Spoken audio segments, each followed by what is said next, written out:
Everybody, welcome back. This is Miss Faye, and this is my world. Okay, today we're going to talk about a really sensitive subject, and this subject is like a roll off from Is Your Man a Mommy's Boy? We're going to talk about Is Your Man too close to his daughter? Okay? Now, before we get started, I want to say welcome. Welcome to all of the new subscribers and welcome to all of the new viewers. I really appreciate you being here. Now, on this channel, I started answering your questions. And if you're new here, at the end of the video, I will show you a link where you can send your questions, and I would either answer your question through email, or if I think that your question could really help others, I will answer them on the air. Okay? All right, let's get started here. We have a question here from a young lady, and actually her question inspired the message for today. Okay? So let's read this. Could you share similar insight on men with adult daughters who are extremely close?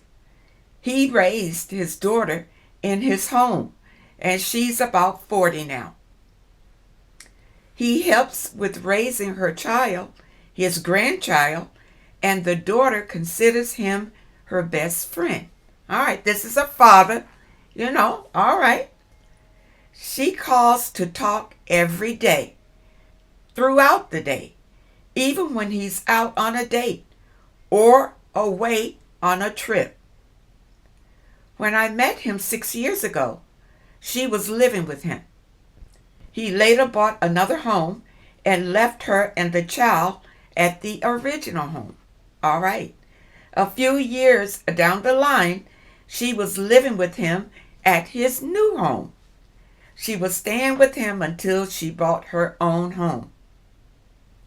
She's a nice woman and likes me for her dad, but I often feel I cannot be number one in his life because she is. And I feel I am coming between the bond they have if I expect anything different. I'm close to my father, but theirs just feels on another level. Once I addressed him and said it seems you have more in common with her than with me. He agreed that he did, stating that it was the same as me having more in common with my son than with him. You see, he tried to deflect. I responded that I don't have more in common with my son than I have with you. Okay, yeah. This is a dilemma.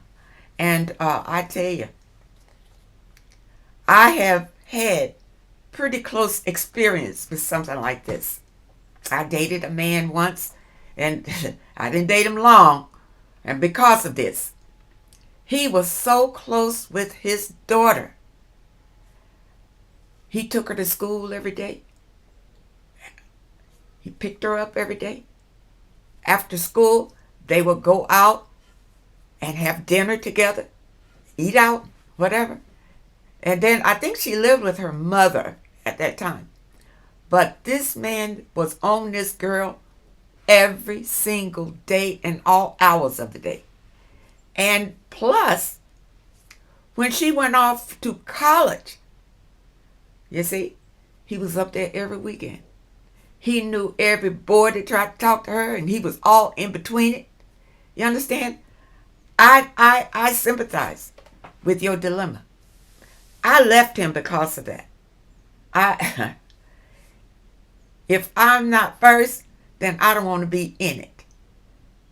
You understand? I don't want to be in it. And plus, I'm going to tell you something. Some of these men have been inappropriate with their daughters. You see, that's why they feel ownership over them. You see, you have to be very careful with a situation like that. And I'm going to tell you, I don't think he is going to respect you any more than he is already. And it sounds like he probably is pretty disrespectful. You see? Because he's doing everything for his daughter that he ought to be doing for you. His daughter is first in his life. And now he's got a grandchild.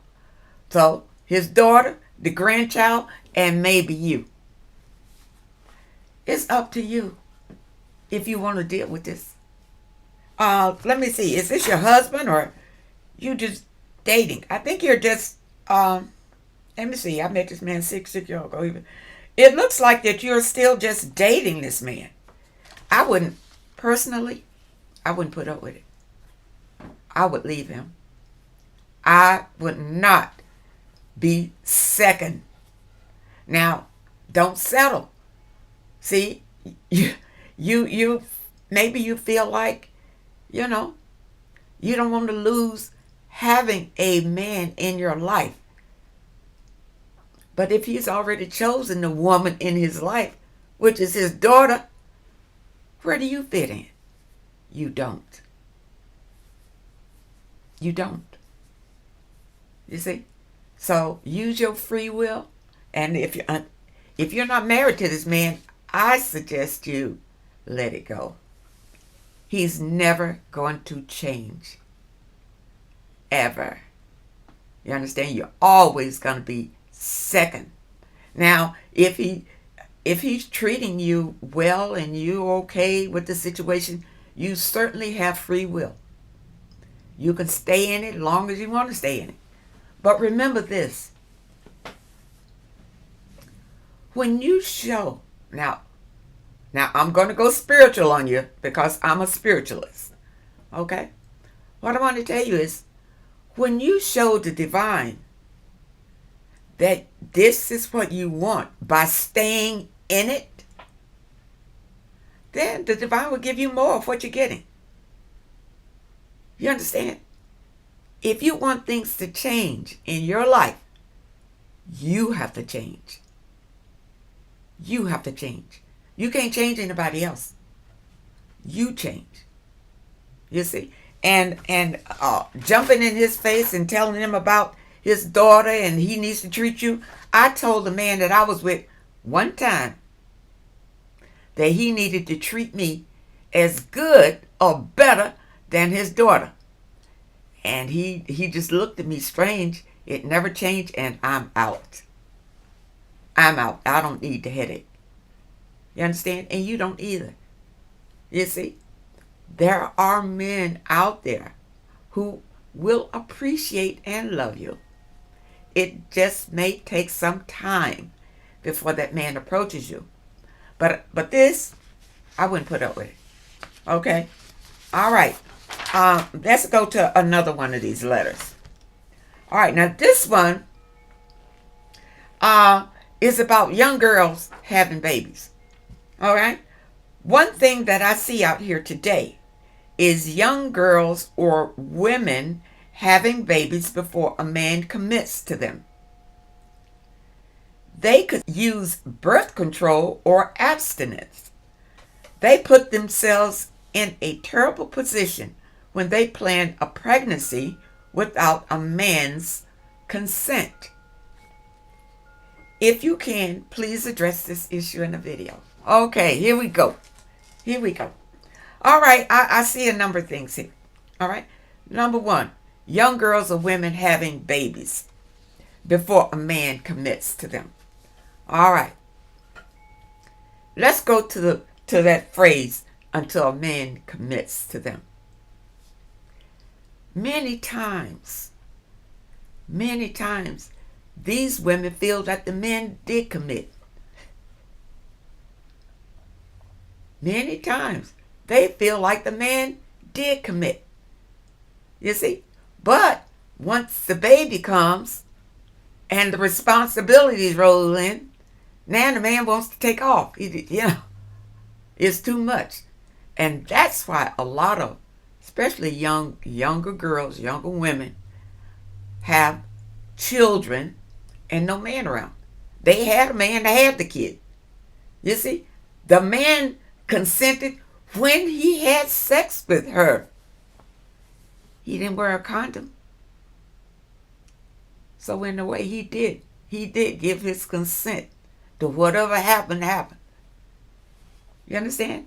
And there are some men out there who will ask women to have their children and they're not married. And unfortunately, there are some women who will comply to that, thinking that he's going to stick around and help them with these kids. You see, that's not in his mind. He's just sowing seeds. You see, many times women are taken advantage of and by these games that men play with you. And it's all about them wanting to have sex. You see, a lot of them don't think that far down the line about a baby coming. You see, which they should. But now let's go to the women. I always preach celibacy. I always say that. But this is about women who have babies and don't have a man around. Unfortunately, it's becoming a thing today. There's a lot of women out here that have babies and don't have a man around. Now, ladies, when you have children,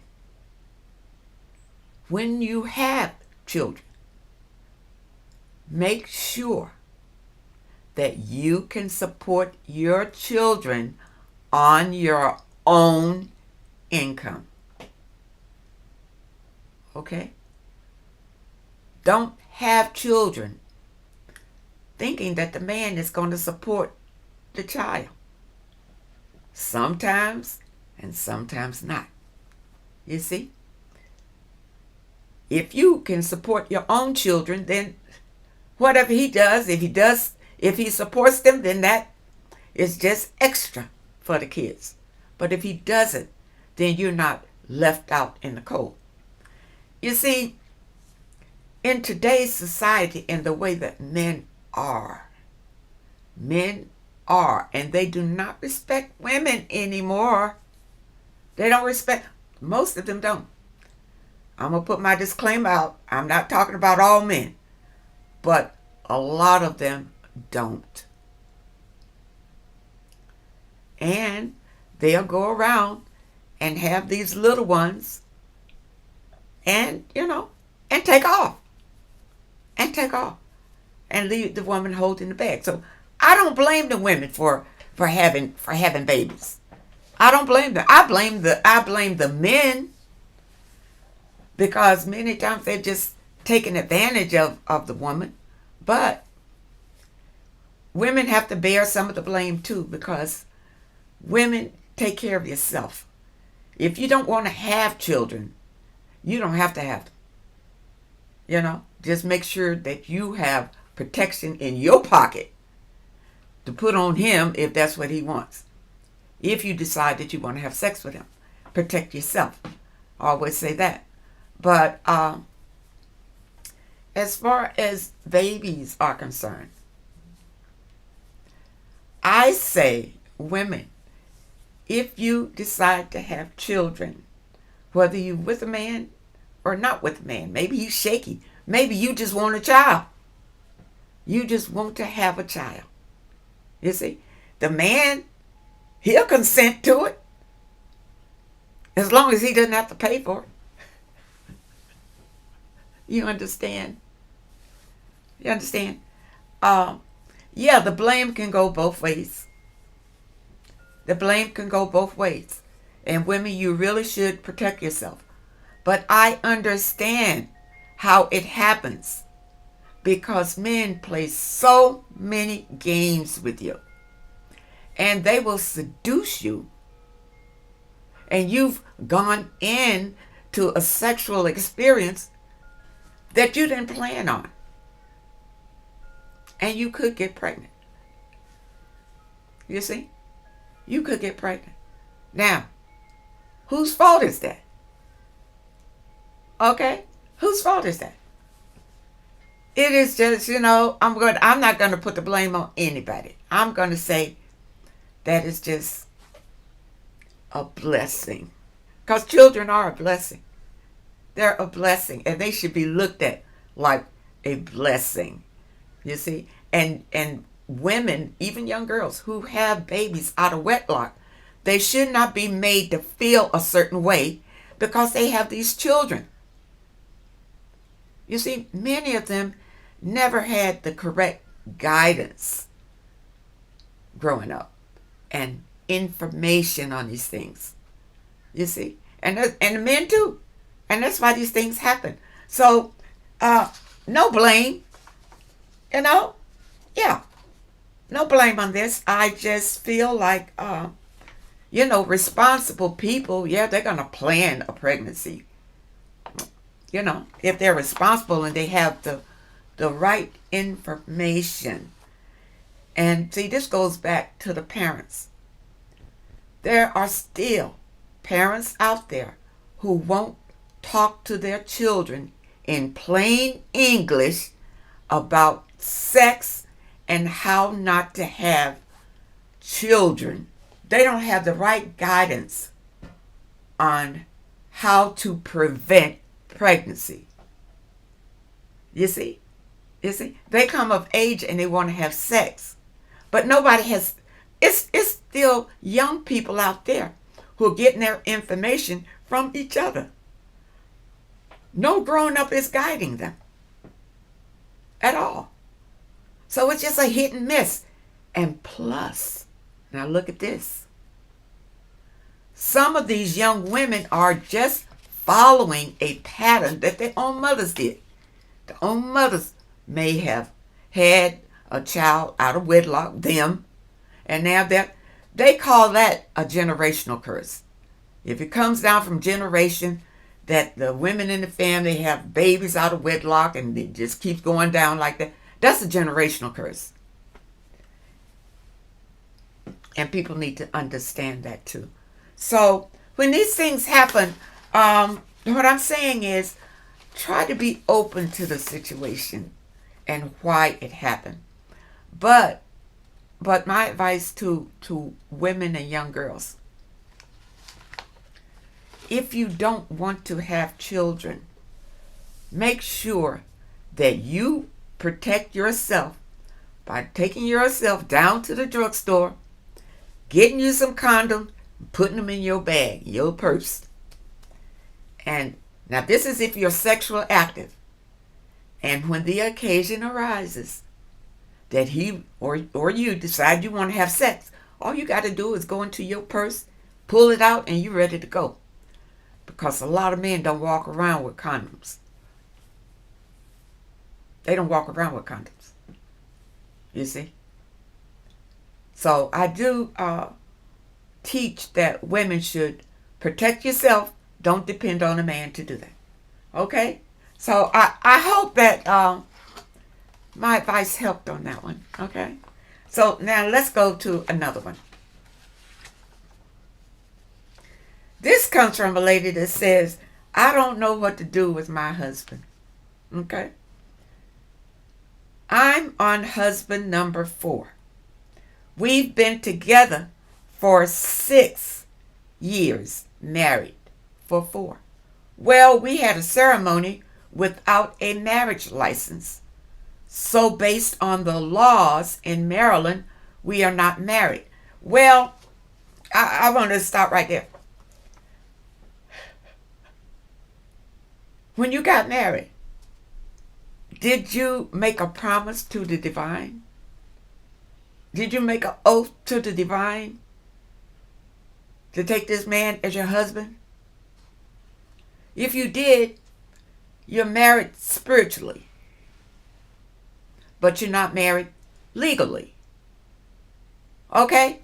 Legally, you're not married. Spiritually, you did make an oath. If you did it that way, and I don't know what you did, but I guess you made some kind of vows to somebody, You see? So, legally, you're not married. Spiritually, you are. Okay. I did this because I've been divorced 3 previous times. Well, that's smart. You don't want to go legal anymore. My third husband was a preacher and a narcissist. I know how that is.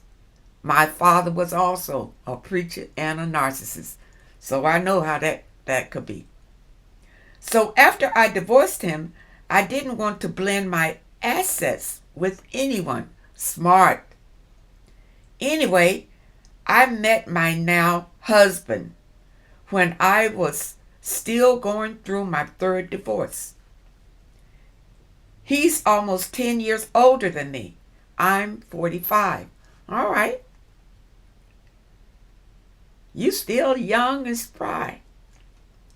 He was so nice. Did everything for me. He spent day and night with me from day one. After we got married, he started to be distant. Yeah, because he he wanted to lock you down. Okay? He wanted to lock you down. So, I don't know whose idea it was to do the spiritual ceremony, but I think you were very smart not to do the legal marriage with him. All right. He was very nice in the beginning. After we got married, he started to be distant, always getting mad, hanging out at the cigar lounge all the time. I have 3 children, 18, 12, 11. None are from him. That's okay. He has 2, 32, and 15. The 15-year-old girl visits sometimes, but he really doesn't interact with any of the kids, not even his. He's not really interested in that. His interest is over here at this cigar lounge where he spends all his time. Okay? He just shuffled her off to me while he hang with his friends. He just complained about what they are not doing. He shows very little affection, doesn't want to discuss issues. He does no chores around the house, but he seems like he's not interested in me. He's probably not. And that's a hard pill to swallow. You married this man and he's showing you that he married you for other reasons. And it wasn't for love. Okay, he's only interested in me when it comes to sex and food. Well, that's his motivator. He's gonna have sex, and he probably wants you to cook for him. You see? He say he loves me, but he rarely shows it. You can't go by what a person says, and you know that. He's got to show it.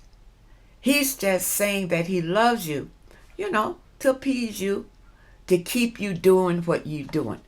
Probably cleaning up, taking care of him, and taking care of, the kids and his kid when it comes over there. You're just doing your wifely duties, and that's what he wanted. Somebody there to do the wifely duties, to be there to have sex with him when he's ready. Of course, I think this man is probably having sex other places too. Okay? Because if he is not showing affection to you, he's showing it to somebody. Okay? All right, let's see what else he's doing here. Oh, look at this. He will hang up on me while I'm talking mid-sentence. That's disrespectful. Not because he's mad. It's just what he does. Okay, apparently you've taken this disrespect before for you to say that this is what he does. You should have stopped him in his tracks when he did it the first time. Because now he's on the roll. He'll just hang up on you anytime to try to make you feel like whatever you're saying to him is not important. Ladies, we don't take that. He say he does it to everyone. I don't care if he does it to his mother. He wouldn't do it to me. He wouldn't do it to me. You need to stop that right now. Well, he says he does it to everyone, but he doesn't do it to his friends, only me. This guy, when I get mad about it, he'll stop for a while, then start doing it again, because this is really who he is. What he's doing, hanging up and being rude to you, is really who he is to you. Understand? To you. It sounds like he's a narcissist. I know I deserve better, and I don't need his money because I have my own home, car, everything. He really can't afford to live alone. He would have to live with someone. Oh! So this man married you to move in with you. Oh, he needed a place to stay because apparently he doesn't have enough money to afford his own place. Now he's in there using you up and disrespecting you at the same time. Okay? I don't want to be alone, but I don't want to be disrespected. Listen, being alone is a blessing. It is a blessing not to have to take crap from anybody. You are self-sufficient. You have your own home, your own car, and everything. This man is leeching off you because he knows that you don't want to be alone. He can feel it. And he can see it by the way that you cater to him. You see? You need to look at this again. All right, let's go on. His name is not on any of my things. That's great. He said okay to counseling, but I don't think it'll make a difference. I don't really know what to do. Okay. No, counseling ain't going to make a difference at all. Now you also say he's also very jealous, possessive, and insecure. He accuses me of cheating constantly, especially if I don't answer the phone. Okay. Listen. People can only give you what they have inside. What they have inside. You see? This man is only giving you who he really is inside. He is accusing you of cheating because he's cheating. It's the guilt. He's cheating. That's why he accuses you and why he's so suspicious of you and jealous and possessive of you.